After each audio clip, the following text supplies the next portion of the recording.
There were 3 of them. They walked into the orchard behind the house, and they never came back. In 1932, 3 cousins vanished during a family birthday party in rural Kentucky.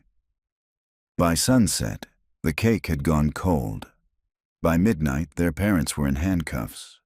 No bodies, no witnesses, no answers. 93 years later, the farmhouse is scheduled for demolition until a construction crew finds something buried beneath the roots of the apple orchard. Something wrapped in oilcloth, with a locket inside. What it contains rewrites everything they thought they knew. Subscribe for more cinematic true crime mysteries. August 7th, 1932. The summer light had a thickness to it that day, as if the air itself were sweating through the sky. Flies circled the cake table while the adults fanned themselves with folded newspapers. Somewhere near the orchard fence, the gramophone crackled out. Happy days are here again. An optimism that felt brittle even then, before the screaming started. The McCreary farm sat on the edge of Mill Creek, a town so small it was a rumor more than a place. The Depression had flattened everyone. Families shared bread, gossip, and sorrow in equal measure. But the McCrearys still had the orchard, 20 acres of apple trees, planted back when times were good. That orchard fed 3 families. It was where the cousins played, and where the whispers would begin. That Sunday was meant to celebrate 12-year-old Ada's birthday. She wore a sky blue dress, hemmed short because the fabric was rationed, and her mother tied her hair with matching ribbons. Her cousins, the twins, June and Ellis, arrived from the neighboring farm just after noon. They carried a wooden box wrapped in a red bandana. No one remembers what was inside. Photographs taken that morning show laughter, lemonade, a family trying to smile through hunger. Then, as the sun hit its highest point, the children were gone. One moment they were running toward the orchard, chasing a stray balloon. The next, nothing. At first, no one panicked. They'd hide among the trees, someone said. They were playing their usual games. By dusk, the joke stopped. By midnight, the sheriff was there, and by dawn, search parties combed the woods. No footprints, no torn fabric, no sound. 3 children had vanished from the same property in daylight, surrounded by family. And when the sheriff's report was filed, it ended with 5 words scrawled in pencil. No rational explanation discovered yet. The McCreary parents were questioned, then separated, then arrested. Rumors spread faster than facts. The orchard was fenced off for evidence. Newspapers called it the vanishing of Mill Creek. People came to stare at the trees, as if the branches might whisper what they'd seen. But the truth never surfaced. Not in 1932. Not in the decades that followed until now. May 12th, 2025. Mill Creek, Kentucky. The first shovel bit into the orchard at 9:04 a.m. By 9:07, the air smelled of rot and iron. Caroline Vance stood by the fence line, arms folded, notebook pressed against her chest. The demolition crew had paused when the backhoe teeth struck something that didn't sound like stone. Hollow, fragile. One of the men, Toby, his name tag said, kneeled and brushed aside the soil. What he uncovered made him swear under his breath. It wasn't a coffin. It wasn't even a full box, just a weathered plank, wrapped in oilcloth, tied with wire, and beneath it, something white. Not bone white, more like paper. Caroline stepped closer. "Don't touch it," she said. Her voice had the sharpness of habit as she'd been a journalist for 20 years. 15 of those spent walking through other people's unfinished stories. The McCreary disappearance was supposed to be a side piece for a historical feature. Until this, Toby backed off. The crew gathered in a semicircle, their shadows stretching long under the morning sun. The county sheriff arrived 20 minutes later, Sheriff Irene Polk, gray hair pulled tight, mirrored sunglasses hiding her eyes, ducked under the tape and crouched beside the find. "Get forensics," she said, voice low, and someone call the coroner. Caroline took out her camera. Mind if I... Miss Vance, Polk cut her off. This isn't a photo op. I know, Caroline said, already clicking the shutter. It's history. When the oilcloth was peeled back, the smell deepened.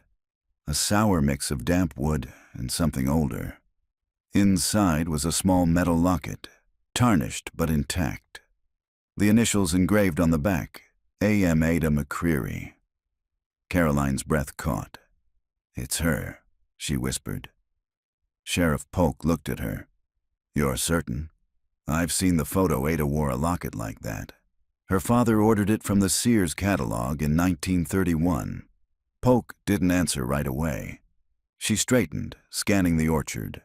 The same trees, now gnarled and hollow, that had watched 3 children disappear. We'll need to halt the demolition, she said. This whole area's a crime scene now. Caroline nodded. She should have felt triumph.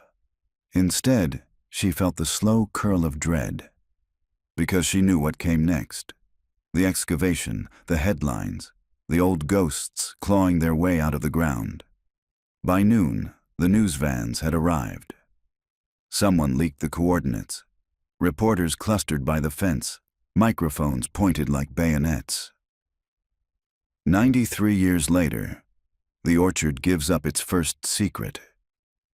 Caroline slipped her notebook into her bag and walked toward the old house. It had been boarded up since the 60s, the windows painted over with black tar, but she could still make out the faint outline of a child's handprint near the porch rail. The paint around it had cracked, as if the house itself was shedding its skin. Inside, dust floated like ash.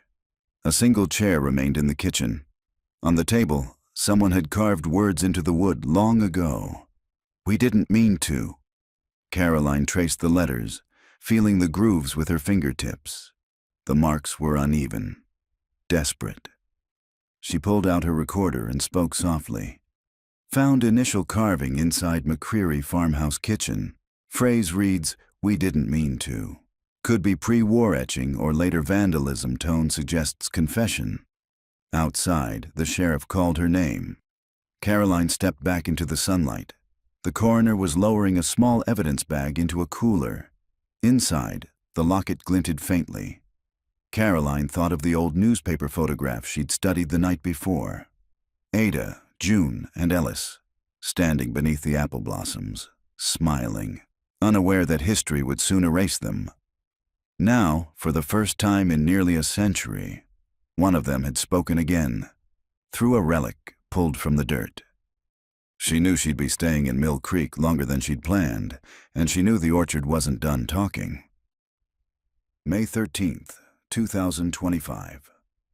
Mill Creek, Kentucky. The rain came overnight, soft and steady, turning the orchard into a slick of exposed roots and rain-filled scars. When Caroline arrived the next morning, the demolition site looked like a battlefield. Yellow tape fluttered against the mist. The men had packed up their machines. Nothing moved except the plastic tarps covering the exposed trench. Sheriff Polk stood under a wide black umbrella. Her boots were coated in mud. They worked till midnight, she said when Caroline approached. Stopped when the water filled the hole. We'll pump it out and start again. Did they find anything else? Caroline asked. Polk shook her head. Not yet, but we're only 2 feet down. The county archivist dropped off some old maps. Turns out the McCreary farm sat on top of a decommissioned mine shaft could explain a lot of missing ground. Caroline scribbled that down. The mine shaft wasn't new information, not entirely. One of the original 1932 reports mentioned subterranean access, but no one had ever proved the shaft existed. The depression swallowed records as easily as people. Inside the old farmhouse, the air was colder than outside. Rain tapped the roof in irregular rhythms. Caroline set up her recorder on the kitchen counter and began a slow walk through, describing every detail. Interior consistent with early 1930s construction, hand-planed molding, square nail floors, evidence of smoke damage near fireplace. She paused by the hallway door. The smell of damp plaster mixed with something else. Old iron, maybe blood rust baked into the walls. When she lifted her flashlight, she noticed faint streaks running vertically down the wallpaper as if something had once seeped from above. At the end of the hall, the narrow staircase curved upward into shadow. She hesitated. The floorboards groaned under her weight. Dust cascaded like powder from the ceiling. On the landing, a window looked out toward the orchard. Through the warped glass, she could see the trench, the tarp, the workers' coffee thermoses lined along the fence. For a moment, she imagined the scene in reverse.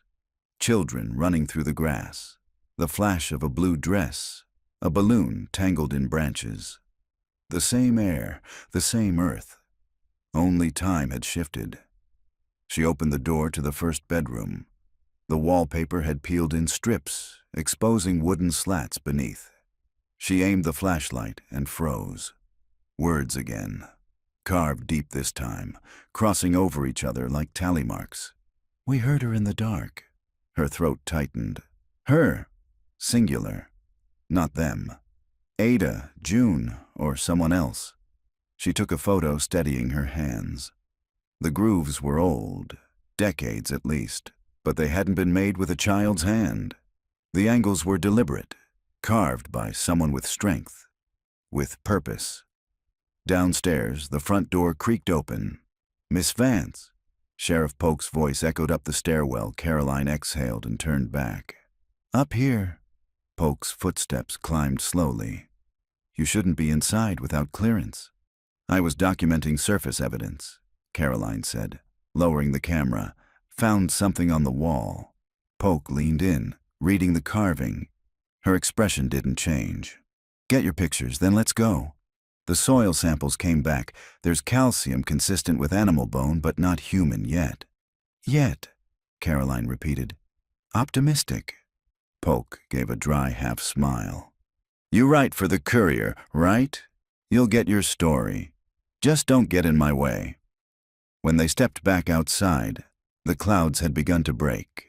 Shafts of light pierced through the orchard, landing on the wet leaves like silver coins. Caroline's recorder was still running in her coat pocket, capturing the ambient hum of the world returning to motion. A pickup pulled into the lane, tires crunching gravel. An older man climbed out, thin, stooped, wearing a wool coat despite the heat. That's Raymond Ellis, Polk murmured. Last surviving relative. He was 9 when they disappeared. Caroline approached him carefully. Mr. Ellis? I'm with the Courier. We're documenting the recovery. His eyes were pale, almost translucent. They said you found Ada. We found her locket, she said. We don't know more yet. He nodded once, as if he'd expected that answer. That locket, he whispered, wasn't hers when she died. Caroline blinked. You mean when she disappeared? He looked past her toward the trees. You think they disappeared, but I heard them. All night, under the orchard knocking. Polk stepped forward. Mr. Ellis, you told investigators in 1958 you didn't remember anything. He smiled faintly. I didn't then, I do now. The ground talks when it rains. A chill threaded up Caroline's spine. The rain had started again, thin and whispering through the branches. Raymond Ellis turned back toward his truck. Before he climbed in, he said, There's a cellar under the east side of the house. Nobody ever sealed it. That's where you'll find the rest of them. The engine coughed to life, and the truck vanished down the lane. Polk stared after him. The east side collapsed years ago. There's nothing left. Caroline looked toward the sagging section of the foundation, where ivy crawled over broken stone. Maybe he's right, she said. Maybe there's something we haven't heard yet. She returned to her rental car as the light faded. In the back seat, her laptop glowed faintly. She pulled up the archived police photographs, grainy black and whites of the 1932 search. On one of them, a group of men stood around the same east wall Raymond had mentioned behind them, barely visible, a dark square cut into the earth. She zoomed in. There, half obscured by shadow, a wooden door. The caption read only, Area sealed for safety. Caroline closed the laptop slowly. Outside, the orchard was dark again, whispering in the wind. Somewhere beneath those trees, the ground still knocked, and the house remembered every sound. May 14th, 2025. Mill Creek, Kentucky. The storm that night hit like a confession. Thunder rolled through the hills, shaking loose what the earth still tried to hide by morning. The ground steamed under the returning sun, and the orchard looked freshly washed. Cleaner, but not innocent. Caroline arrived before the sheriff's team. She parked by the crumbling fence, boots sinking into mud. The farmhouse windows gleamed wet and dark, reflecting pieces of the orchard like broken glass.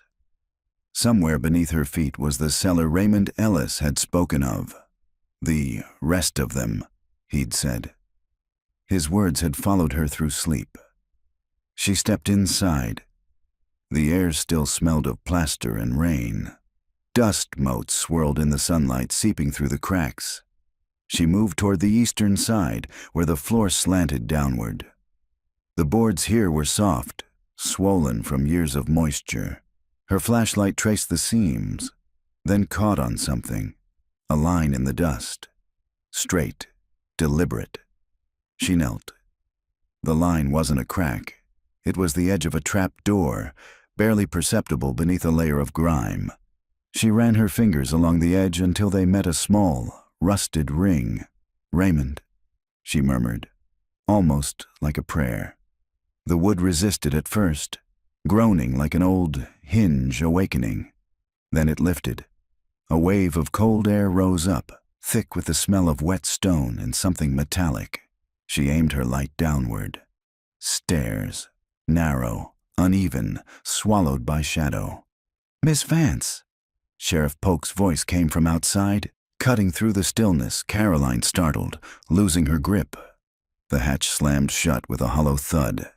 She stepped back, heart racing. Polk appeared in the doorway, a flashlight in hand. "You shouldn't be here alone." "I found it," Caroline said, pointing. "The cellar." Polk approached, shining her beam onto the floor. The ring glinted faintly. She crouched. Jesus, he wasn't lying. "I wanted to wait," Caroline lied. Her pulse was still in her throat. Polk radioed for backup.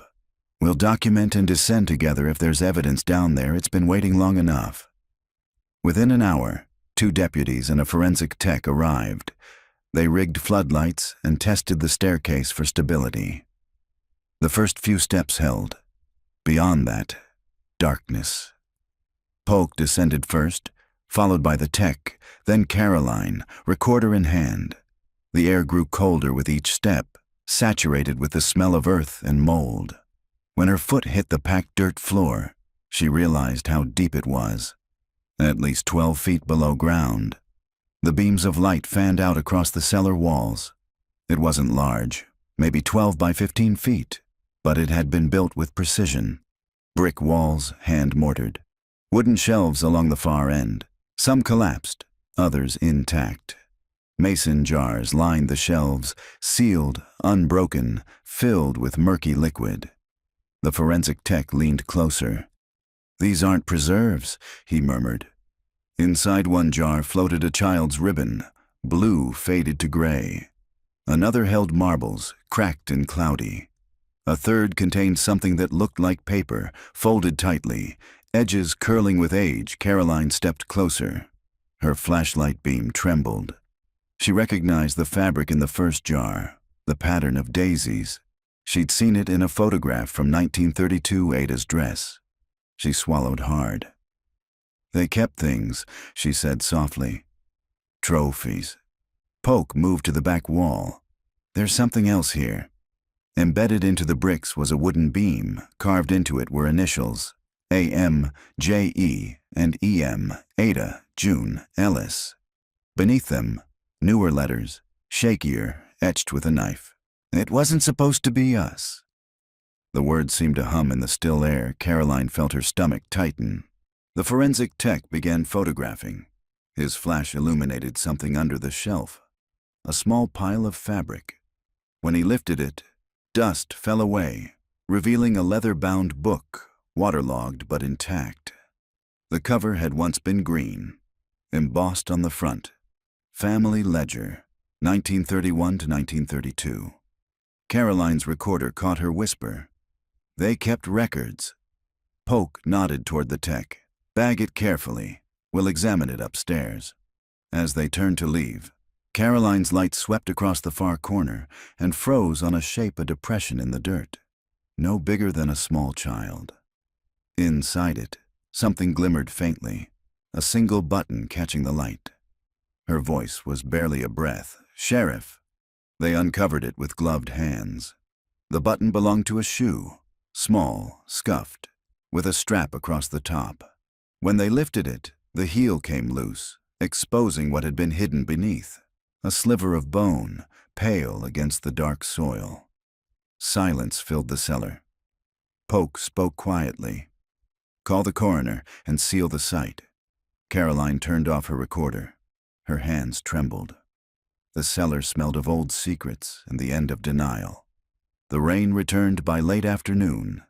They worked through it, documenting, photographing, collecting. By dusk, the first evidence bags were sealed and labeled. Caroline stood by her car, watching as the sheriff locked the farmhouse door behind them. Who would keep trophies? She asked. Who would keep a ledger of it? Polk's expression was unreadable. Maybe someone who needed to remember exactly what they did. Caroline looked back toward the orchard. The fog had begun to rise again, swallowing the lower branches in gray. For the first time, she wondered if the orchard's silence wasn't absence, but witness. When she finally drove back toward town, she saw something strange in her rearview mirror. A figure standing at the edge of the fence, small, still, wearing what looked like a pale blue dress. She blinked, and it was gone. That night, in her motel room, Caroline laid the photos out on the bed. The jars, the ledger, the carvings. The cellar felt alive even on paper. Her phone buzzed. An unknown number. No message, just a photo attachment. She opened it. The image was grainy, black and white. A young girl smiling at the camera, holding a locket. The same locket they had found that morning. Beneath it, a single typed line. Not all of them were dead when they disappeared. The ledger dried overnight under forensic lights. By morning, it sat on a metal table inside the county sheriff's temporary evidence tent, its pages yellowed, curling at the edges like dried leaves. A faint smell of mildew clung to the air, mixed with coffee and rain. Caroline arrived just as Sheriff Polk flipped open the first page. Every entry was written in the same looping, practiced hand. Black ink, careful spacing, like someone documenting accounts for a store or a farm. But the titles told another story. January 3rd, 1932. Inventory, household labor. February 12th, compliance schedule. March 5th, results of correction. Polk read aloud. This doesn't read like a farm ledger, Polk said. It reads like a scorecard. No, Caroline said quietly. It sounds like a record of people. The pages listed initials instead of full names. A.M., J.E.E.M., and occasionally an unidentified R. Each entry logged tasks completed, hours observed, and remarks. Cold, detached notes like, A.M. failed recitation, correction required. What kind of correction? Polk asked. Caroline pointed to the next column. The handwriting grew smaller, slanted. A.M. refused to remain inside cellar, cried for mother. Correction administered by M.C. Polk's face hardened. M.C., she said. McCreary. Probably the father. They turned the page. The ink had bled from dampness, but a faint phrase was still visible across the top margin. To make them proper. Caroline's stomach turned. This isn't just discipline. He was documenting behavioral experiments. Polk frowned. Experiments? Look at the terminology. Compliance. Response to correction. Schedule. It's systematic, not punishment. Procedure. Polk exhaled, rubbing her temples. He was trying to fix them. The last legible entry was dated August 6, 1932, the night before the disappearance. AM, JE, and EM placed under orchard supervision. Final test scheduled for dawn. MC notes dissent from DM uncooperative. Replacement may be necessary, Caroline whispered. DM, Delia McCreary, the mother.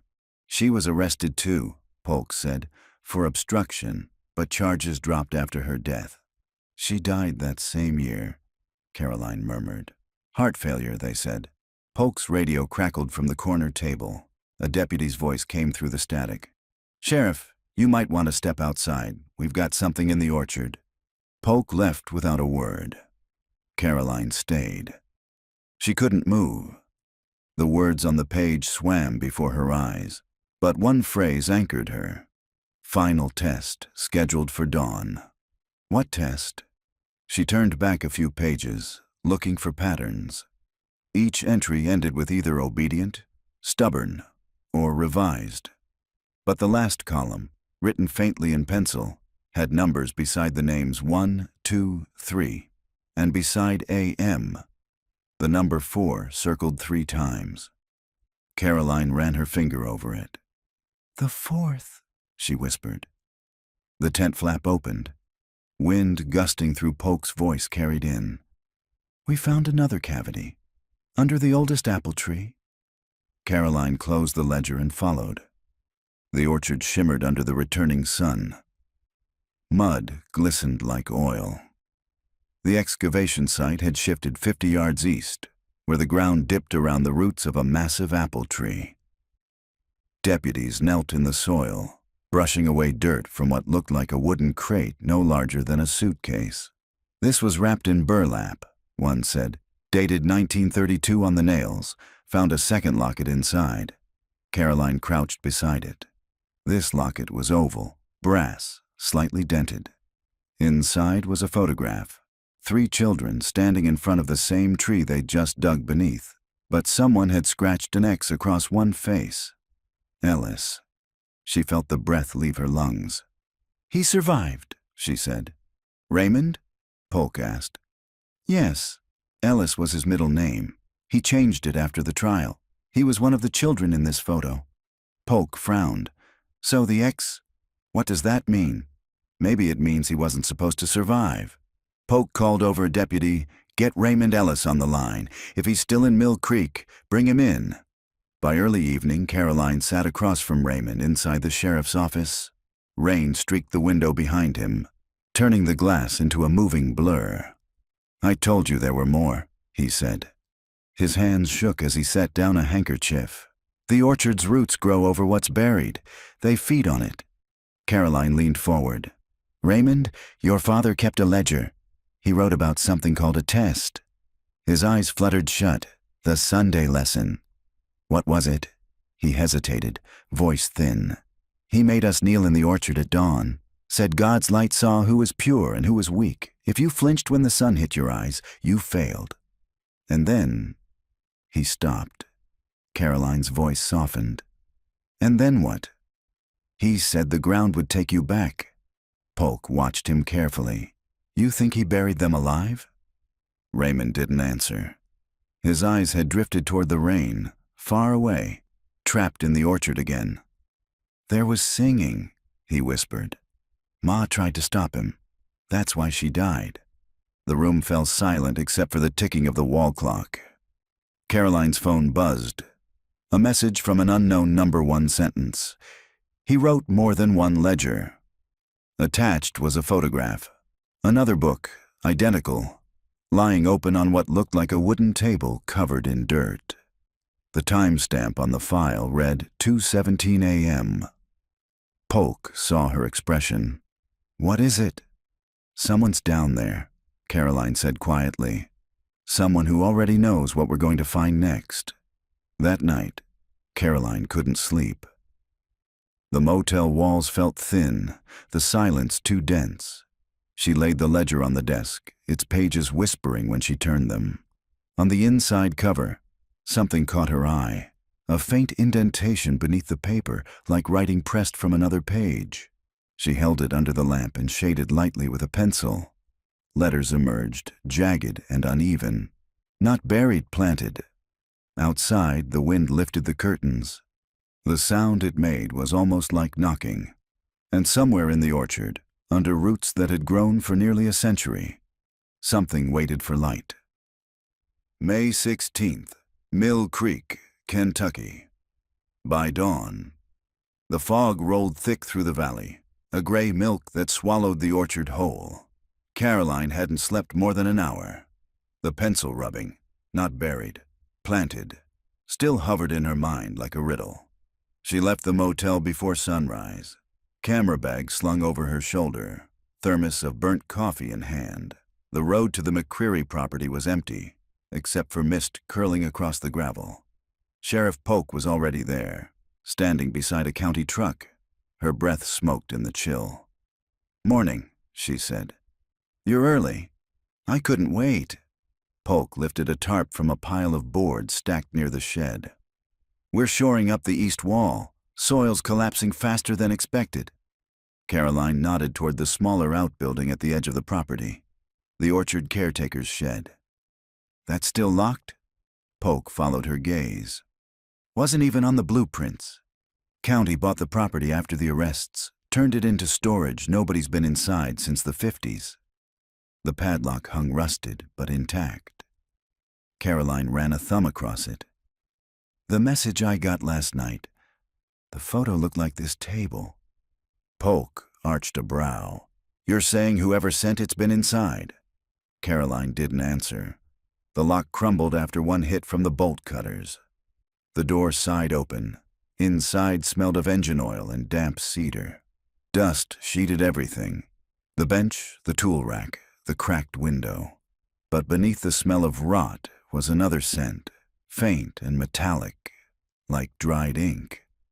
Caroline swept her flashlight along the bench. On the far end sat a wooden crate, its lid half pried.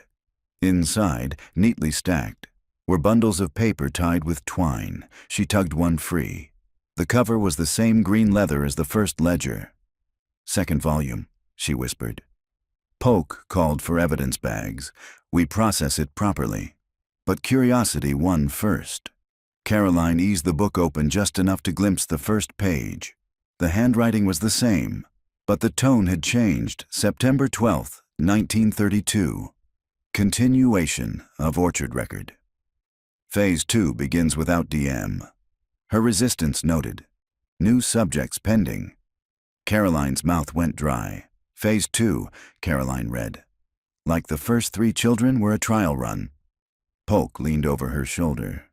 He kept going after the disappearances. Caroline turned another page. Several entries had been slashed through in red pencil. The final note read, October 1st. Roots accepted the offering. The ground hums again. She closed the ledger slowly. He believed the orchard was alive. Or guilty, Polk said. Either way, he wrote like a man who'd lost his mind. They brought the ledger back to the sheriff's tent. Forensics began photographing, scanning, tagging. Caroline stood aside, watching the pages projected onto a monitor. Each entry was stranger than the last. Phrases like, "The soil breathes," "Obedience through burial," "New growth noted near Eastern Row," and always, always the same 3 letters at the bottom of the page. R.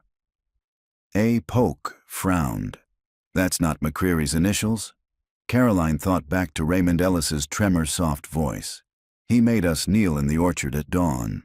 What if R.A. was someone helping him? An assistant or a witness, Caroline said. Someone who stayed behind after he was arrested. The forensic tech looked up. There's dried resin in the paper fibers. Not ink, sap. From applewood. Caroline felt a prickle along her arms. The ledgers had literally absorbed the orchard by afternoon. Polk left to file preliminary reports with the state task force. Caroline stayed behind, cataloging photographs. She moved to the window for air. The orchard shimmered under late-day light. wet leaves flashing silver. Then she saw movement near the far shed. Someone stepping between the trees, too tall to be a child, wearing a rain slicker. She grabbed her camera and stepped outside. The figure vanished around the trunk. "Hello?" she called. Only the sound of dripping branches answered. She crossed to where she'd seen them. Mud sucked at her shoes. On the ground lay footprints, fresh, deep, and a scrap of paper pressed into the mud. She lifted it carefully. It was a page torn from the second ledger, edges damp, writing blurred but legible. "Do not wake what she planted. The roots won't know you're not hers." A twig snapped behind her. She turned, camera raised, but nothing moved except the orchard. Rows and rows of trees, silent, staring back.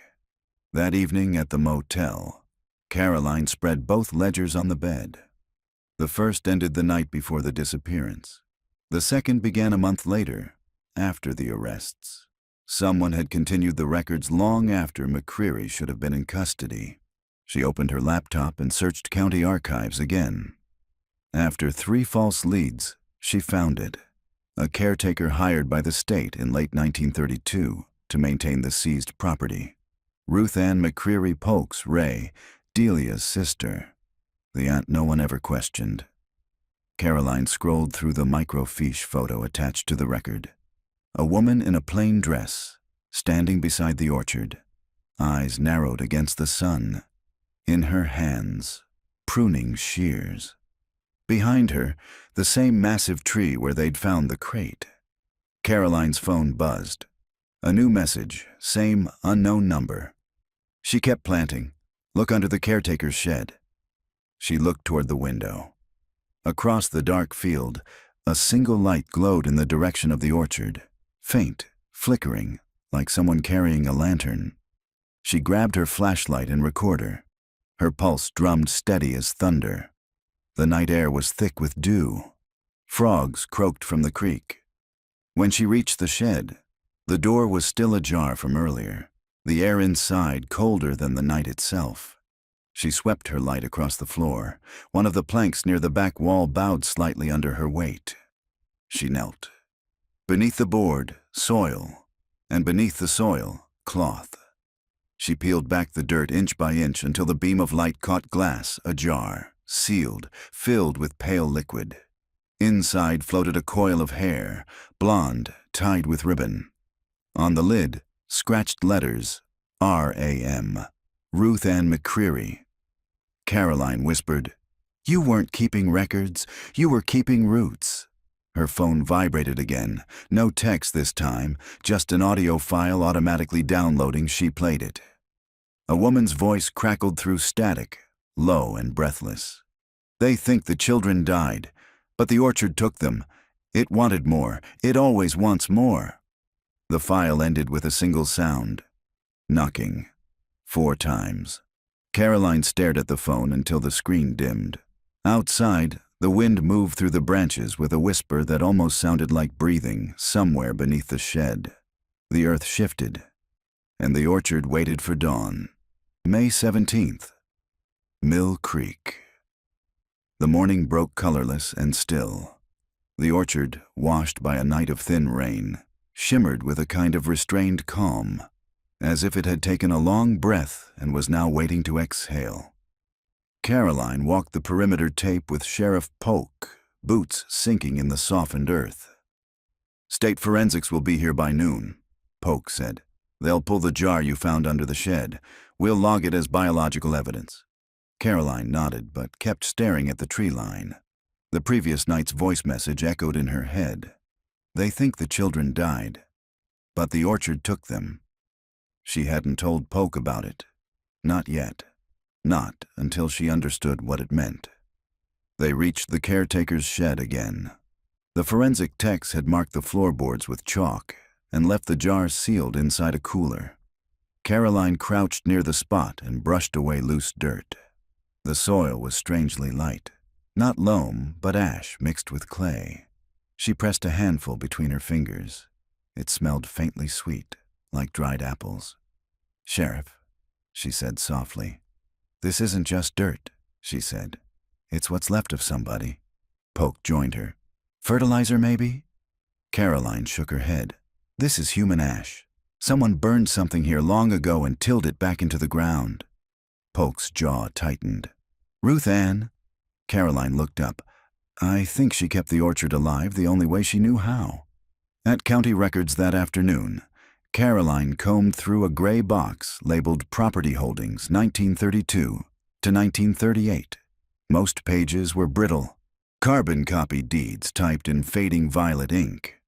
Near the bottom, a small folded affidavit caught her eye. Caretaker contract. Ruth Ann McCreary. Signed October 15, 1932. She read aloud quietly. In exchange for maintaining the orchard, R.A. McCreary will ensure continued soil integrity and supervise remaining miners until relocation, all planting to follow guidance of Dr. I. Corbin. She froze on the name. Dr. Corbin, she whispered.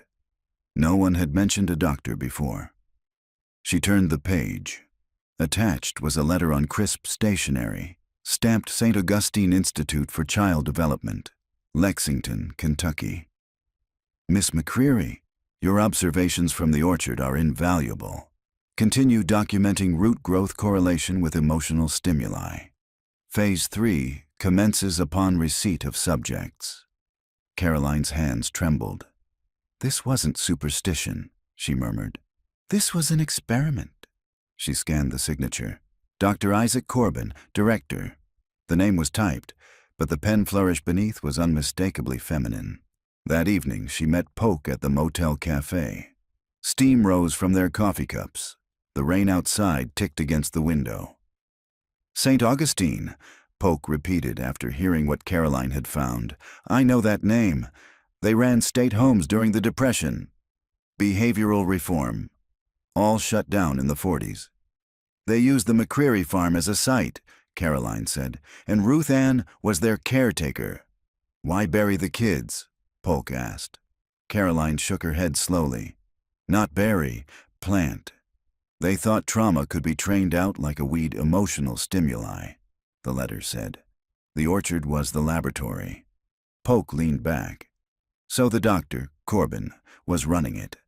Ruth Ann was her field worker. Caroline hesitated. There's more. The signature on the letter, Isaac Corbin, but the handwriting's female. Polk frowned. So who was she hiding from? They sat in silence for a long moment while the rain built to a steady hiss. Finally, Polk, he said, you realize if this is true, the state's complicit. Caroline's phone buzzed again. Same unknown number. This time, a single text. Ask the Roots about the doctor. She showed it to Polk. Somebody's watching us, Polk said. Caroline swallowed. Or someone who never left. They returned to the orchard at dusk. The forensics team had cleared out. Only the floodlights remained, casting the trees in hard silver. Polk parked near the fence and handed Caroline a pair of gloves. Let's finish what we started.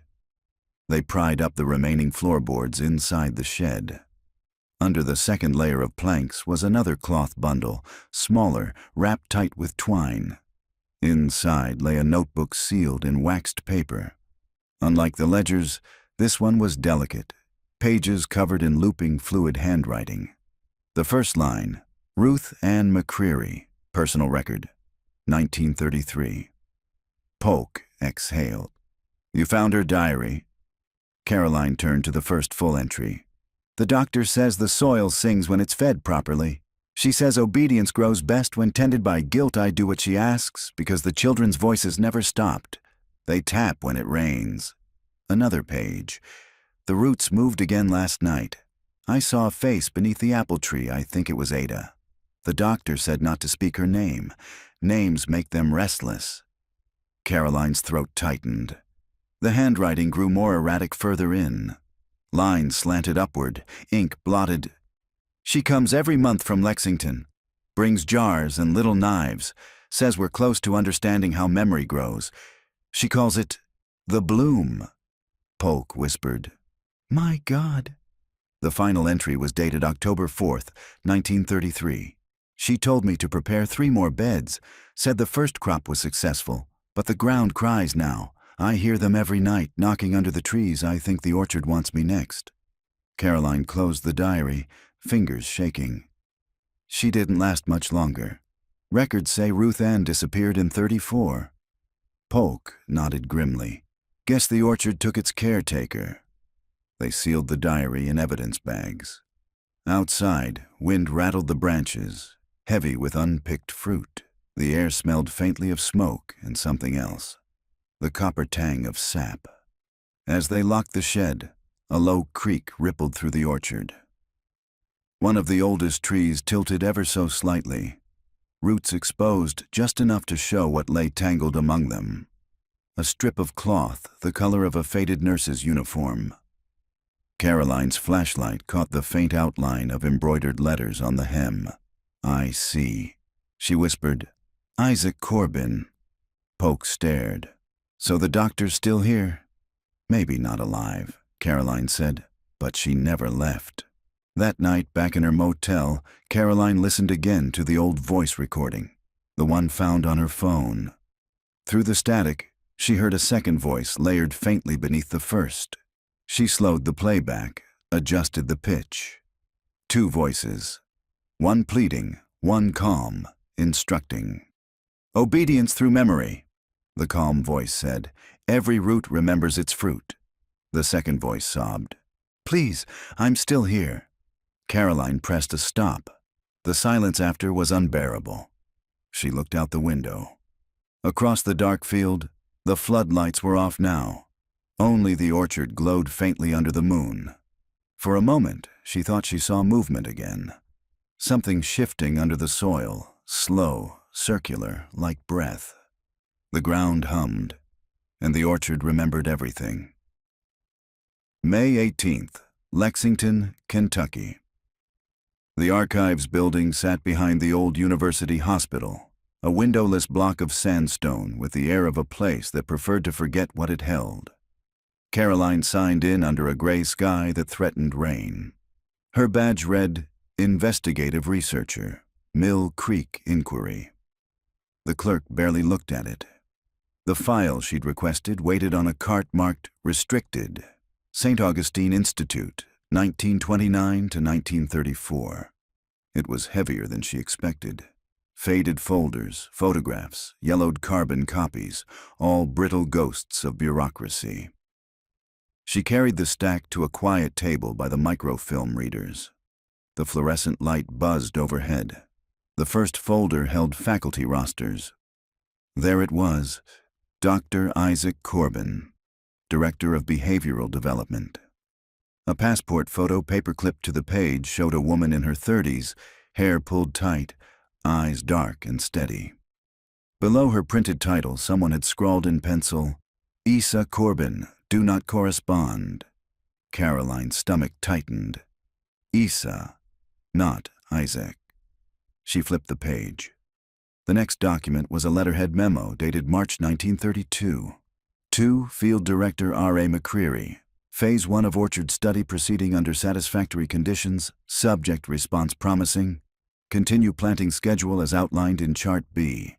Ensure emotional triggers remain consistent. Remember, growth requires loss. The signature matched the one from the caretaker's file. Caroline exhaled slowly. She hid behind a man's name to run her program. By noon, she'd read through half the box. The deeper she went, the darker it became. A series of progress reports detailed something called the Bloom sequence, a method of conditioning children through sensory deprivation and isolation to cultivate obedience. Each phase used symbols drawn from nature: water, root, fruit, light. But the 5th phase, labeled root integration, was redacted almost entirely. Only one phrase remained visible through the black ink. Subject 4 demonstrated permanent assimilation with substrate. Caroline stared at the words until they blurred permanent assimilation. Not death, not burial. A word people use when they don't want to say consumed. Her recorder clicked on. May 18th, 2:41 p.m., she whispered. Dr. Isa Corbin used the McCreary orchard to test a theory that memory and obedience could be transferred into the natural environment through ritualized trauma. The children weren't just victims. They were, she hesitated, unable to finish. Something moved in the quiet behind her. A chair creaked, then silence again. Caroline turned. A man in a maintenance uniform was sweeping the far aisle, eyes down, rhythm steady. She returned to the file, but a chill had settled in her spine. The last folder was labeled Field Imagery, 1932. Inside were sepia photographs printed on glossy stock.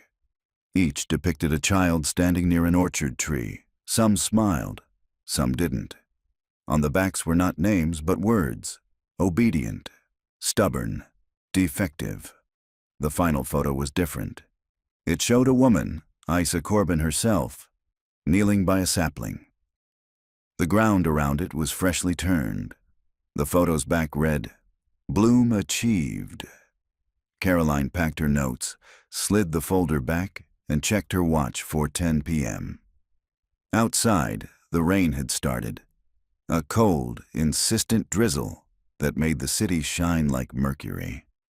She called Sheriff Polk as she walked to her car. She wasn't just a doctor, Caroline said. She was the architect of what happened to them. Polk's voice crackled through the static. Architect of what? Whatever the McCrearys called obedience. She named it the bloom. Polk exhaled. You sound like you're saying it's still happening. Caroline looked across the parking lot. A figure in a yellow rain slicker stood by the far exit sign, unmoving. The same shape she'd seen in the orchard days earlier. Sheriff, she said quietly, I think someone's making sure it doesn't stop. That night, Caroline returned to Mill Creek. The storm had followed her south, washing the road in silver ribbons. When she reached the orchard, the power was out. The sheriff's floodlights dark. Only the moon glowed through the clouds, turning the trees into a skeletal congregation. She parked, grabbed her flashlight, and crossed to the shed. The air smelled sharp, ozone and something faintly sweet. Near the base of the first apple tree, soil had been disturbed again. Someone had been digging. She knelt and shone the light closer. The hole wasn't new. It was old, but freshly uncovered. Roots tangled across its edges like veins. In the center lay a small wooden box. She brushed away the dirt and lifted the lid. Inside was a reel-to-reel tape. Label, The Bloom. Final sequence. Caroline's breath caught. The old generator still sat under the shed workbench. She hooked up a portable player, connected the reel, and pressed play. A hiss filled the shed. Then Isa Corbin's voice, soft, deliberate, unnervingly calm. They believe death ends the lesson, but roots remember what flesh forgets. When obedience grows deep enough, the child and the tree become one. The orchard will never die as long as they remain planted. Another voice, young, trembling, whispered something inaudible. Then the sound of digging, then crying. Caroline's hand flew to the stop button. Her heart pounded against her ribs. The shed suddenly felt smaller, the air too close. She looked out the window toward the orchard. Something moved between the trees. A shape, human-sized, bent and shifting like it didn't know how to walk upright anymore. The beam of her flashlight caught it for a second.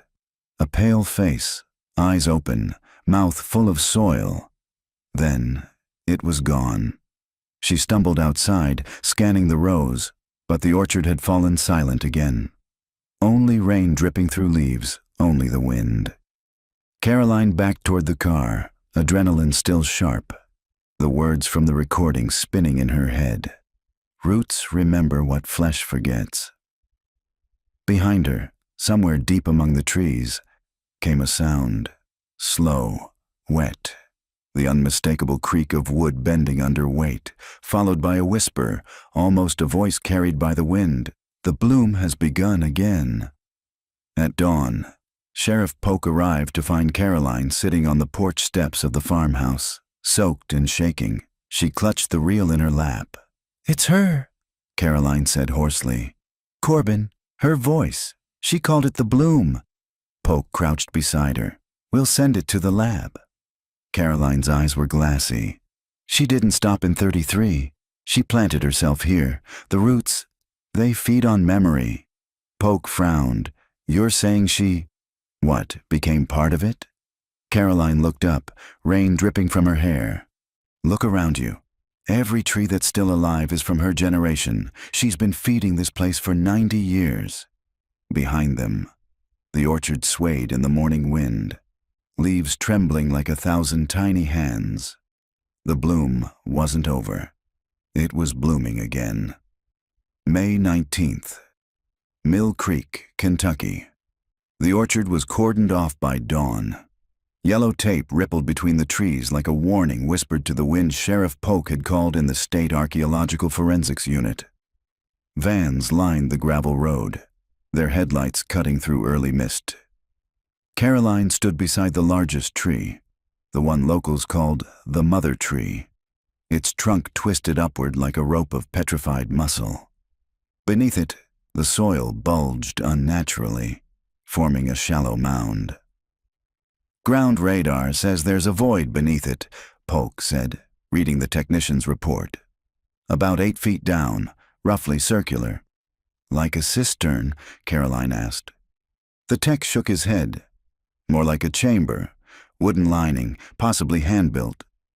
Caroline felt the cold crawl of inevitability down her spine. The orchard remembers what flesh forgets. Polk nodded to the crew. "Start careful, shovels only."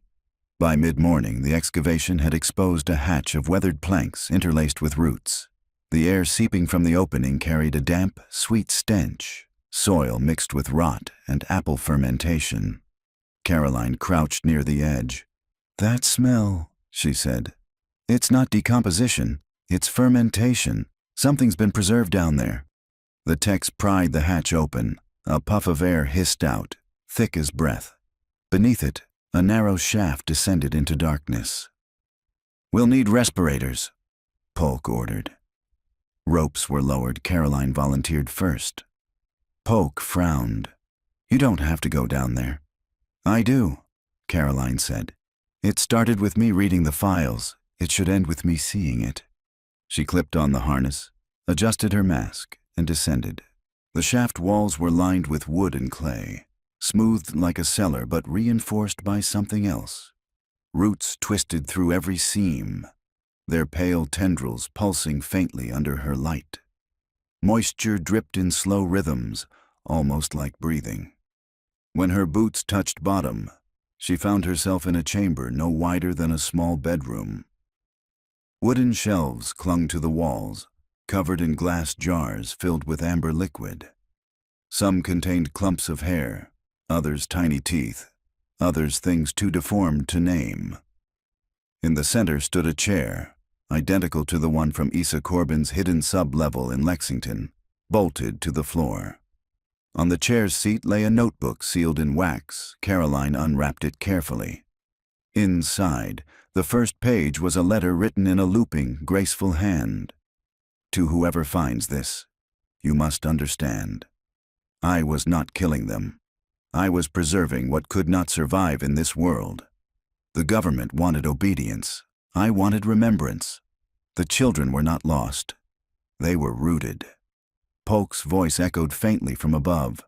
"Caroline, status." She barely heard. Her flashlight swept across the far wall, carvings in the wood. Dozens of small handprints pressed into the grain, blackened with sap beneath them. Words etched deep. "We stay." Caroline whispered, "Oh God." Another movement caught her eye. One of the roots pulsed again, this time visibly, the surface shifting as though something beneath the bark was trying to move. She stepped closer. Inside the translucent sapwood, something glimmered. A sliver of bone, small and curved, caught mid-swallow. She stumbled backward. "They're in the roots," she whispered. "They're bones." The notebook slipped from her hands, pages spilling open to the last entry. The bloom completes when memory replaces marrow. The roots drink what we cannot carry. In this way, they remain children forever. The air around her thickened. Her head swam with the smell of fermentation and earth. She called up weakly. "I need to come out." Polk's voice came faintly. "Copy that. Haul her up." The harness tightened. The chamber fell away beneath her boots. As she rose, the beam of her flashlight caught one final shape carved into the wall. A butterfly, split in half. Back above ground, Caroline ripped off her respirator and gulped air. Her skin was gray, streaked with dirt and sweat. "What was it?" Polk asked. "Everything," Caroline said hoarsely. "The jars, the chair, the writings. She used the children's remains as graphs. Fed the orchard with them." Polk rubbed her forehead. "That's not science. That's desecration." "She believed it was science," Caroline said. "She thought memory could grow. She wanted them to live through the roots." The techs began bagging evidence, lowering cameras. Caroline sat on a fallen trunk, trembling. She looked out at the orchard, each tree still and heavy with unharvested fruit. "What if she was right?" Caroline said softly. Polk turned to her. "Right about what?" "About memory," Caroline said. "About roots remembering. We've been pulling bones from this ground for weeks, and every time we dig, the orchard gets stronger, healthier. The leaves have doubled since Monday." Polk's expression hardened. "You think the trees are feeding off it?" "I think they're responding to being remembered." A gust of wind rippled through the branches. For a moment, the sound resembled children laughing, faint, overlapping, distant. Both women froze. Then it was gone. That night, Caroline couldn't drive away. She parked beside the orchard and sat in silence. The moon hung low, casting silver veins across the trees. She replayed the real recording through her headphones again. Issa Corbin's voice filled her ears. "Roots remember what flesh forgets. The bloom must be tended. If neglected, the orchard hungers." Caroline whispered, "You're dead." Then, faintly through the static, another voice answered. The same soft child's voice she'd heard in the earlier recordings. "We're not." The audio player sputtered and died. The orchard fell utterly still. She stepped out of the car, flashlight in hand. A low hum drifted from the soil, rhythmic, pulsing. When she knelt, she realized it wasn't coming from the ground. It was beneath it. The hum grew into vibration. The roots nearest the excavation began to twitch, small movements like muscle spasms. The earth itself seemed to breathe. Caroline whispered into her recorder. "May 19th, 11:04 p.m. The orchard is responding. I think the roots are alive."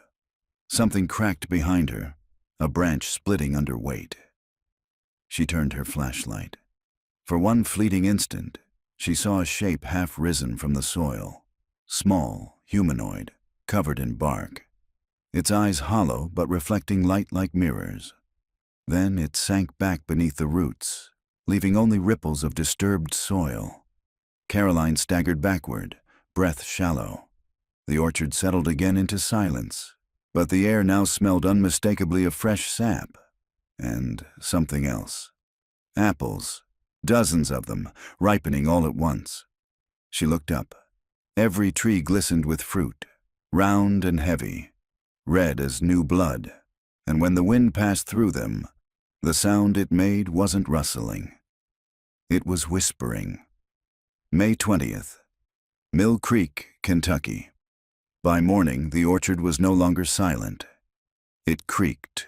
Branches rubbed against each other like restless limbs. The scent of fermenting apples hung thick in the damp air, heady and metallic.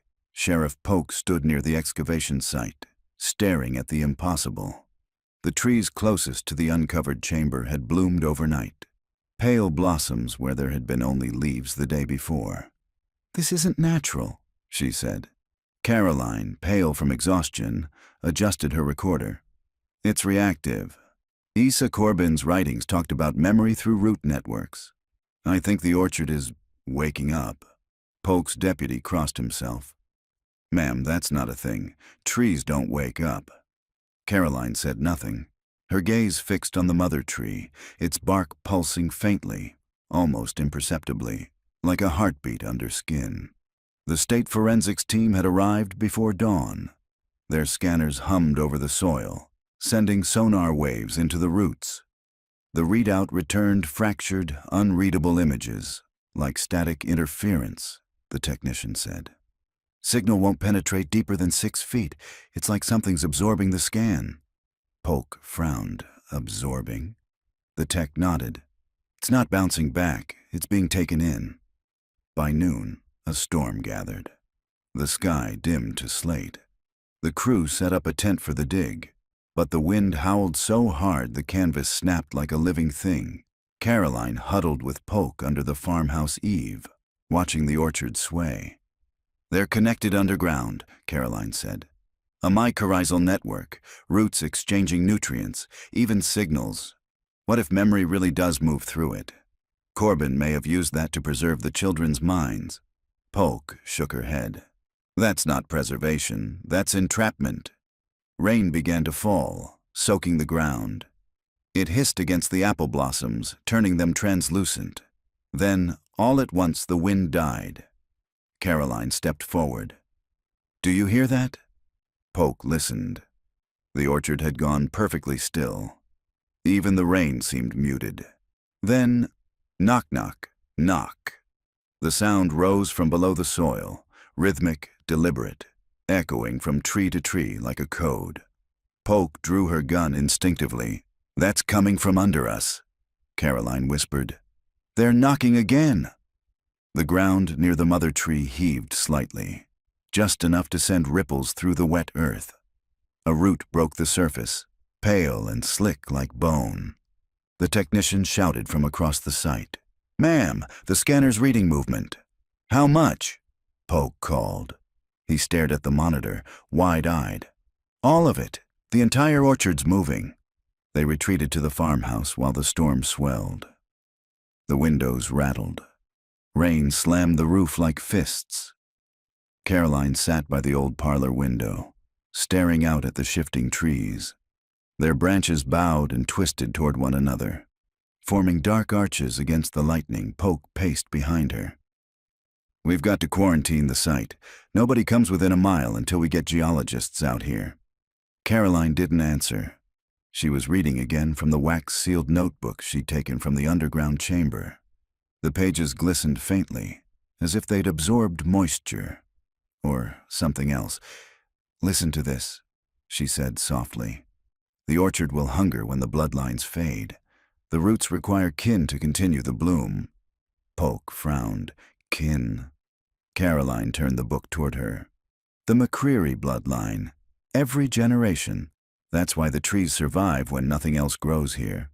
Polk sank into the chair opposite her. You're saying it wants descendants? Caroline nodded slowly. It feeds on them. On their memory. Thunder cracked outside. The lights flickered. The orchard flashed white in the lightning, then dark again. But in that split instant, Caroline saw something impossible. Figures standing among the trees, dozens of them, pale as bark, small as children. When the next flash came, they were gone. She whispered, "They're waiting for someone to remember them." By nightfall, the rain stopped. A humid fog rolled through the orchard, turning it silver under moonlight. Polk insisted on keeping watch. Caroline refused to leave. They sat on the farmhouse steps with thermoses of coffee, listening to the slow dripping of water from branches. Polk broke the silence. You know, when I was a kid, my grandmother used to tell stories about this place, said the apples had souls. I always thought she was just being poetic. Maybe she wasn't, Caroline said. From somewhere deep in the orchard came a low groan. Wood grinding against wood. Then the sound of fruit dropping, dozens at once, thudding softly into the mud. Caroline rose and walked toward the trees. Polk followed, hand on her flashlight. The fallen apples glistened in the moonlight. Caroline knelt and picked one up.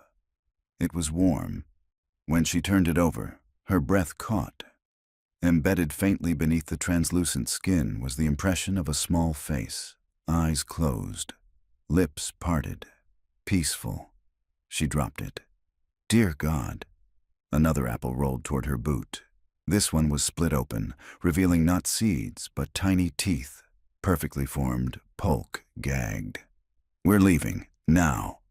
But before they could move, a sound rose through the orchard, an endless, shivering whisper. Not words exactly, but the rhythm of voices trying to form them. Caroline clutched her recorder. May 20th, 11:59 p.m. The orchard is speaking. The ground beneath the mother tree began to buckle, soil collapsing inward like a sinkhole. Roots writhed from the opening, twisting together until they formed the outline of a human figure, tall, slender, feminine. Caroline whispered, Isa. The shape leaned forward, its voice emerging like breath through leaves. The bloom must never die. Polk fired a warning shot. The figure shattered into bark and dust, scattering across the roots. The orchard screamed, a long, tearing moan of wind through every branch. Apples burst open like blisters, spilling red pulp into the mud. Caroline fell to her knees, covering her ears. It's remembering too fast, she shouted. Then, just as suddenly, the sound stopped. The trees went still again. Rain began to fall, gentle this time, washing the pulp into the soil. Polk reached down to help her up. You all right? Caroline nodded weakly, soaked in sweat and rain. It's hungry, she whispered. We woke it, and now it wants more. At dawn, the orchard looked serene again. Sunlight cut through the mist. The apples hung heavy and red. Perfect. Nothing in sight hinted at the nightmare of the night before. Except one thing. The soil around the mother tree had split open just enough to reveal something pale beneath the roots. A human hand, slender and adult. Fingers curled upward as if reaching for light. Polk swallowed hard. That's not a child. Caroline's voice was barely audible. It's her, Isa Corbin. She turned off her recorder, trembling. She fed the orchard with herself. Behind them, the wind rose again, carrying the faintest whisper through the leaves. Roots remember. May 21st. Mill Creek, Kentucky. The air held its breath. Morning light slanted through thinning mist as the forensic crew gathered around the mother tree. Dew beaded on the leaves like sweat.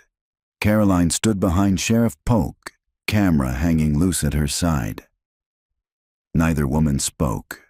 The pale fingers visible beneath the roots had stiffened overnight, their skin tight as parchment, nails pearly and clean. Too clean. Polk nodded to the technician. Start slow. No saws. The crew began to cut around the exposed section, careful to preserve the roots that curled over the arm like veins over bone. The smell that rose wasn't rot. It was sweet, vegetal, like sap and iron blended together. Preservation, Caroline murmured. It's embalmed in the tree. Polk shot her a glance. You think the orchard did that? Caroline didn't answer. She watched as the crew uncovered more. A forearm, then a shoulder, then part of a torso wrapped in fibers that looked more like bark than cloth. When the head finally came free, the breath went out of the clearing. The face was unmistakably female.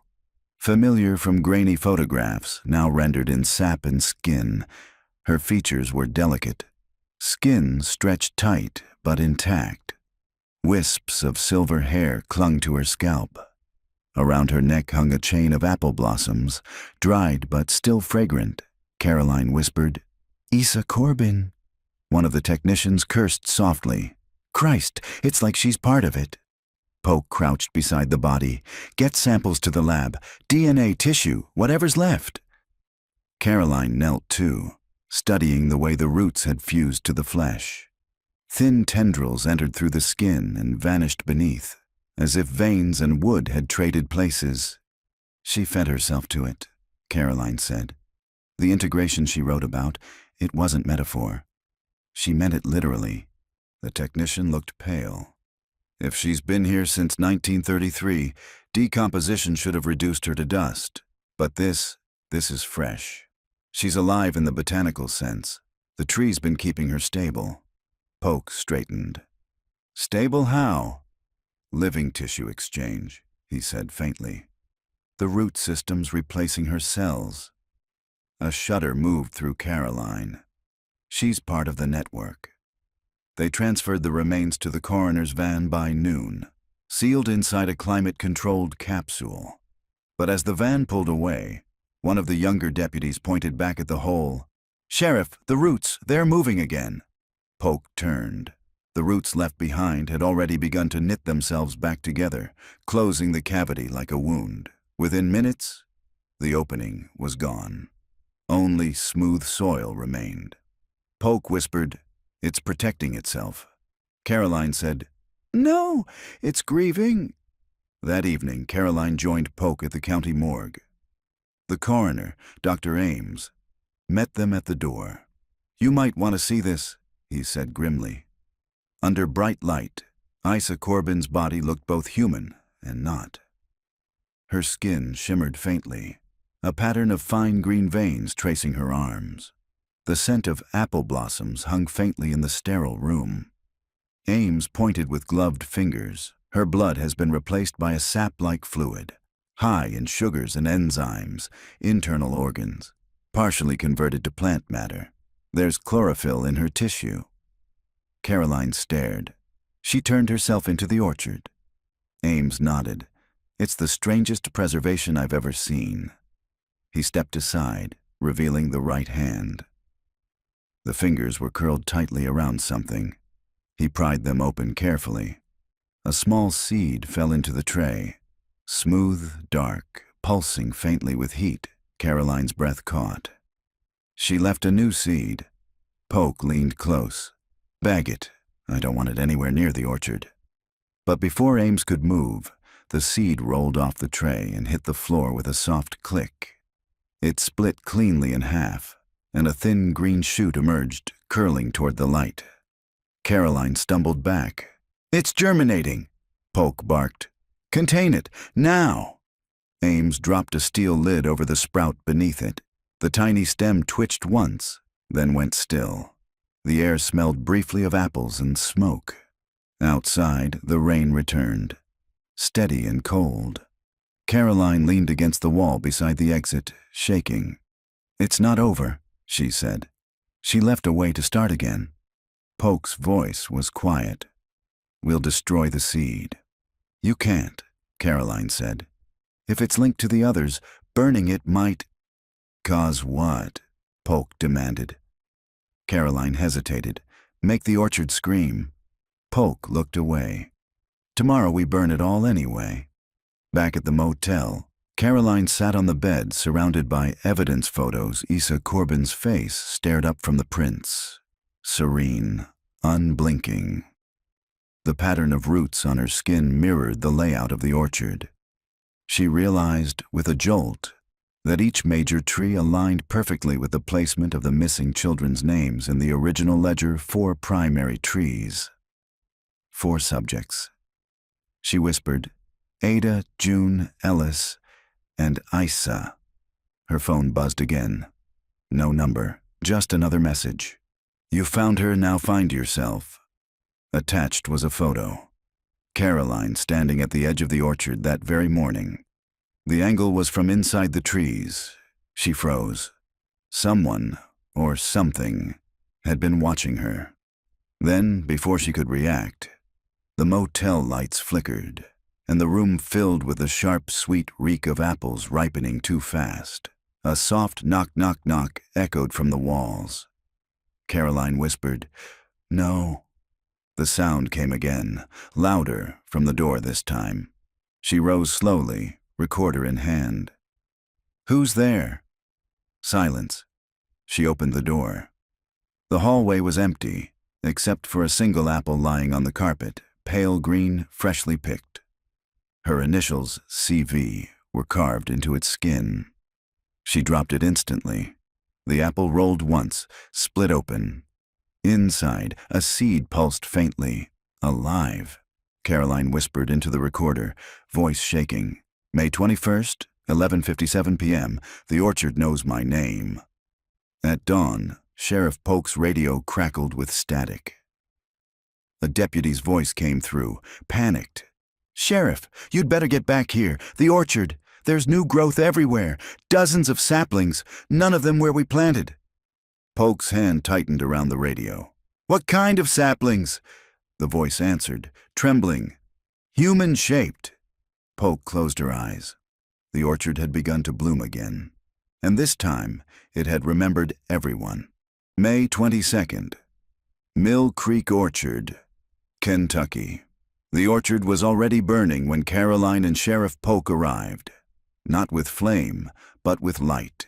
Thin columns rising from the roots. A phosphorescent glow pulsing through the soil, like veins of molten gold. Smoke curled low over the hills. The rain had stopped before dawn, leaving the ground slick and steaming. Polk stepped out of her truck and pulled the fireproof jacket tight across her shoulders. Behind her, a line of volunteer firefighters waited for the order. She looked at Caroline. "Last chance to stop this." Caroline shook her head. "If we wait any longer, it spreads. Then we burn it to the ground." They moved together toward the perimeter. Gasoline drums lined the fence. The crew had already cut trenches around the roots of the 4 main trees. Each trench glimmered faintly with seepage, not oil, but sap. Sweet, amber, almost luminous Caroline crouched beside one, pressing a gloved hand to the earth. It was warm. Beneath her palm, something thudded once, like a slow heartbeat. "She's still down there," Caroline whispered. Polk didn't answer. She struck the flare. Flame raced through the trench with a roar, circling the orchard's edge, devouring the underbrush. The sound was a rush of wind and cracking wood, until it wasn't. The fire began to hum. A low tone, deep and harmonic, rolled through the air. The trunks shimmered, their bark splitting in long seams. From each rupture, steam poured out, carrying a smell of fruit and iron. "Jesus," a firefighter murmured, "it's singing." The sound built into a single droning note, high and mournful, as if the trees themselves were calling for something. Then the wind shifted, and the flames leapt inward. The orchard didn't just burn, it fought back. Branches twisted, lowering themselves like arms. Leaves flashed in bursts of green fire. The blaze reversed course, sucking oxygen inward. The flames coiled up the trunks and blossomed into shapes. Faces, eyes, open mouths gasping through the smoke. Caroline staggered backward, covering her mouth. "It's showing us them." Through the veil of flame, silhouettes formed. 3 small figures holding hands beneath a canopy of light. Ada, June, Ellis, the vanished cousins. Their outlines glowed for an instant before melting into the smoke. "They're in the trees," Caroline said. "All of them?" Polk raised the radio to her mouth. "Pull back! Everyone clear the line!" But before she could finish, the nearest trunk split open with a wet crack. Something fell out, not a branch, but a body. Charred, delicate, curled like a child in sleep. Then another, and another. The orchard was exhaling its dead. "Get the coroner out here," Polk gasped. "Now!" Caroline moved forward despite the heat.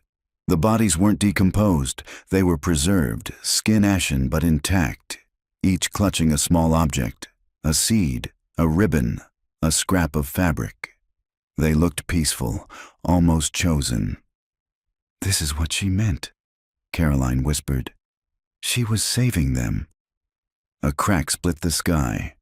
Lightning struck the far hill, igniting a new patch of forest. The fire jumped the line. The orchard howled. Caroline grabbed Polk's arm. We have to stop the resonance, the hum. It's feeding on itself. How? Caroline looked toward the coroner's van. Inside a sealed container lay the seed found in Isa Corbin's hand. That's the source. It's still alive. She sprinted for the van. Polk swore and followed. Inside, the air was thick with sap vapor. The container vibrated on the table. Hairline cracks crawled across its steel surface. A dull glow leaked from within. Caroline shouted over the hum. If it breaks, it roots again. We have to end it. Polk drew her sidearm. Step back. She fired 3 rounds into the container. Each shot rang like a bell. The hum faltered, dropped an octave, then ceased. The orchard outside exhaled in unison, a long, trembling sigh. The light in the trees dimmed. Flames settled into ordinary fire. No more faces, just smoke. For a moment it was silent. Then, faintly, through the hiss of the dying blaze, came a child's voice, not from the orchard, from behind them. Caroline turned. The back door of the van stood open. A little girl stood in the frame, hair white as ash, eyes too bright. Her dress was from another time. She held an apple in her hands. "Are you Caroline?" the girl asked softly. Caroline's voice broke. "Who are you?" The girl smiled faintly. "We were waiting for you. She said you'd come back." "Who said that?" "Isa. She planted me." Polk stepped forward, hand hovering near her holster. "Sweetheart, you need to—" But before she could finish, the girl crumbled into ash, scattering like smoke. In her place lay an apple seed. Black and gleaming, Caroline stared down at it. "She's reborn," she whispered. The ground trembled once, faintly. From the center of the orchard, a single new shoot rose through the burned soil, green and untouched by fire. It swayed in the wind like it was breathing. Polk's radio crackled. "Sheriff, we've got movement at the old Corbin house. The greenhouse lights just came on." Polk met Caroline's eyes. "She's not finished, is she?" Caroline's reply was barely audible. "No, she's just beginning again." At dawn, the fire crews reported containment, 40 acres reduced to ash, but one tree still stood. The first, the oldest, untouched. Caroline walked toward it alone. The bark was smooth, almost silver now. At its base, half buried in soot, lay Isa's locket. Inside was a photo, not from 1932, but new. Caroline herself, standing among the flames, eyes closed, her stomach turned. The photo was wet, freshly developed. The hum returned, faint, like a heartbeat beneath the earth. Caroline raised her recorder one last time. May 22nd, 5:47 a.m. The orchard survived the fire. Isa Corbin may have transcended death through botanical symbiosis. If this continues, the cycle could repeat. "I'm heading to the greenhouse." She paused, voice shaking. "If I don't make it back, tell them. The orchard remembers." She turned toward the distant hill where the greenhouse glowed faintly through the fog. Her figure disappeared into the light. The last apple fell from the surviving tree and hit the ground without a sound. May 22nd, 7:40 a.m., the Corbin greenhouse. The glass house stood at the top of the hill like an unblinking eye. Sunlight scattered across its cracked panes, and inside, every surface shimmered with condensation. The orchard fire still smoldered below, sending thin fingers of smoke through the morning fog. Caroline stepped inside quietly. The air was hot, damp, a living lung exhaling. Rows of tables sagged under clay pots and decayed journals. On the far side, a single lantern burned, though no one had lit it. At its base sat a reel-to-reel recorder.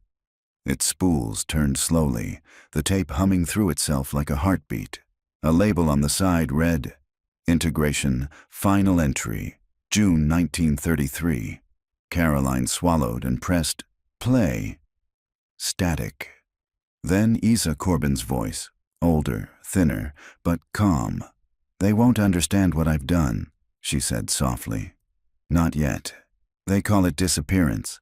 I call it translation. A pause, a faint rustle of leaves. 3 children, bright as summer. They followed the rhythm willingly, laughter at first, then sleep. They weren't taken. They were chosen. Caroline's hands trembled. Chosen for what? She whispered. To preserve the line, to become roots for the next bloom. Flesh carries memory, but it decays. Wood endures. I gave them the orchard so they'd never die. The voice faltered, trembling with something close to regret. I hear them sometimes. They sing through the soil. They remember every hand that ever touched them. When my own body begins to fail, I'll join them. We'll be one body, a family that can't be broken. Static filled the room. The tape sputtered, then resumed. If you're hearing this, the experiment is complete. The orchard has absorbed what was left of me. Burn it if you must. But the truth is simple. Life always finds another route. The reel slowed, clicking to a stop. Caroline stood still, letting the words sink in. Isa had believed she was saving them, not killing them. Her logic was twisted by grief, maybe by madness, but it was also love turned inside out. Caroline switched off the machine and scanned the tables. More tapes, each carefully labeled. Trial 1, nutrient exchange. Sap flow alignment. Dozens of notes written in Isa's looping hand. She pulled one open, a drawing of an apple core, its seeds replaced by small human hearts. Beneath it, a line in ink. When the hearts root, the mind follows. Caroline exhaled sharply. The entire orchard wasn't an accident. It was deliberate architecture, an organism grown from both botany and guilt. Polk's voice came from behind her. You shouldn't be here alone. Caroline turned. The sheriff stood in the doorway. Soot streaked across her uniform. It's over, Polk said. The fire's out. Whatever's left, we'll catalog and seal. Caroline looked around. Seal it, yes, but don't destroy it. We need to understand it. Polk's brow furrowed. Understand what, exactly?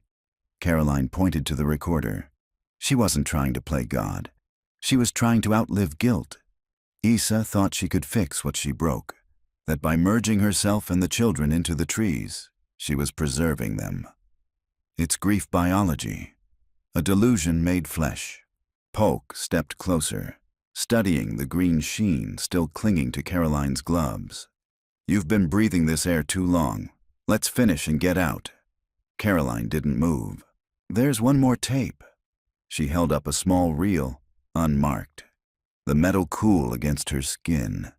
She threaded it through the player and pressed play, a man's voice this time. Brittle, formal. June 28th, 1933.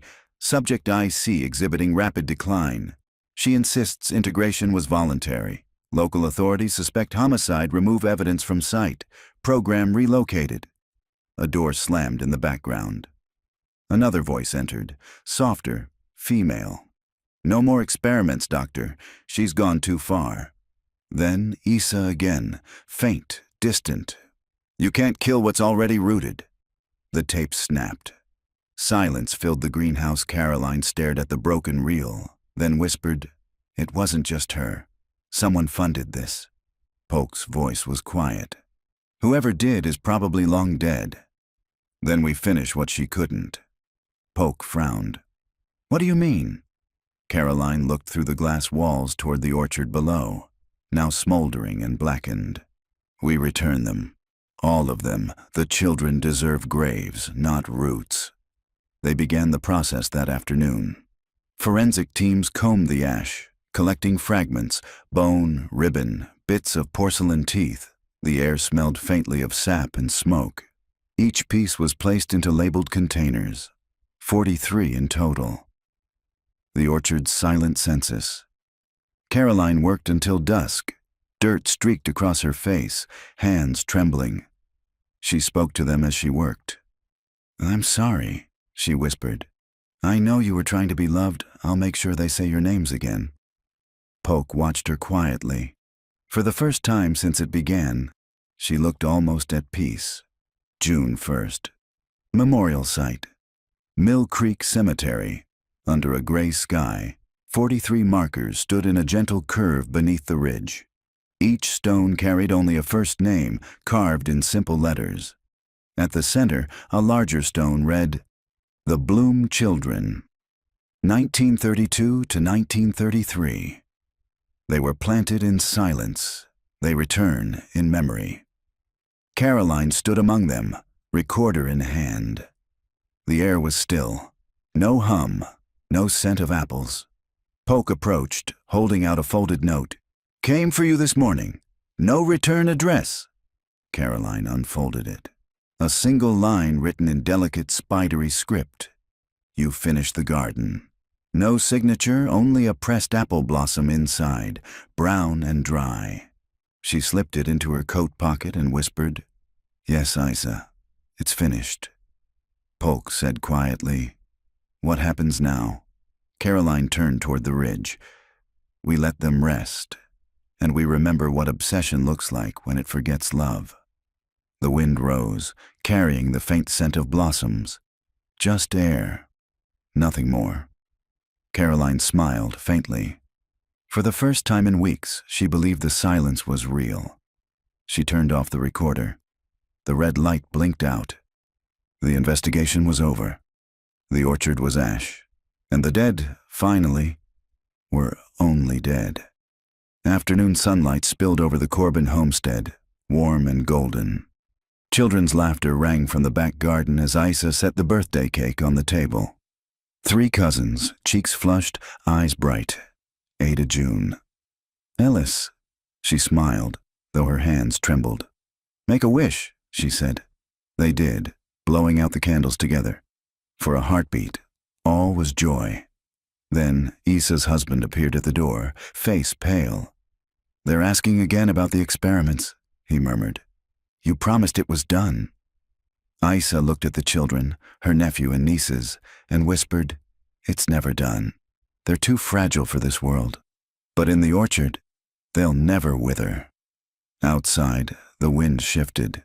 The apple trees rustled as if answering her. The children giggled, racing toward the orchard with handfuls of cake. Isa followed, humming softly under her breath. The rhyme drifted through the trees, 1 for roots and 1 for bloom, 3 for laughter, 4 for gloom. When the apple hums at night, children fade into the light. The laughter faded, the orchard whispered, and the hills swallowed their names. 80 years later, someone would dig there again and listen.